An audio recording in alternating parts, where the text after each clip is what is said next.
Latinization is the practice of rendering a non-Latin name in a Latin style. It is commonly met with for historical personal names, with toponyms, or for the standard binomial nomenclature of the life sciences. It goes further than romanization, which is the writing of a word in the Latin alphabet that is in another script. In the case of personal names, it may be done so as to more closely emulate Latin authors, or to present a more impressive image. It is carried out by transforming the name into Latin sounds, or translating a name with a specific meaning into Latin, or choosing a new name based on some attribute of the person. Personal names. Humanist names, i.e., pen names assumed by Renaissance humanists, were very largely Latinized names, though in some cases they invoked ancient Greek. The Latinization in humanist names may consist of translation from vernacular European languages, involving a playful element of punning. Such names could be a cover for humble social origins.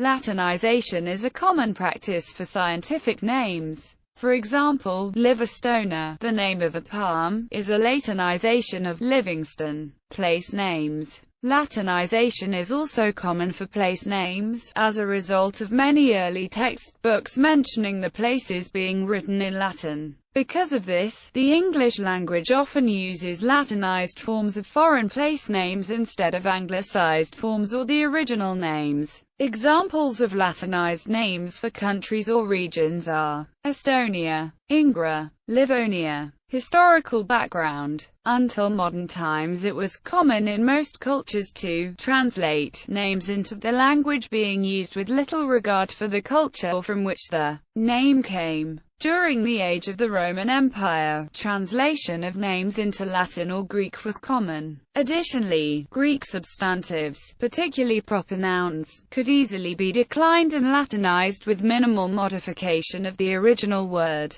During the medieval period, following the collapse of the empire in Western Europe, the main bastion of scholarship was the Roman Catholic Church, for whom Latin was the primary written language. Medieval priests, in fact, were almost exclusively the only scholars and scientists in Europe, and, as a result, Latin became firmly established as the scholarly language for the West. Though during modern times Europe has largely abandoned Latin as a scholarly language, a variety of fields still use Latin terminology as the norm and, by tradition, it is still common in some fields to name new discoveries in Latin. And because Western science became dominant during the 18th and 19th centuries, the use of Latin naming in many scholarly fields has gained worldwide acceptance, at least when European languages are being used for communication.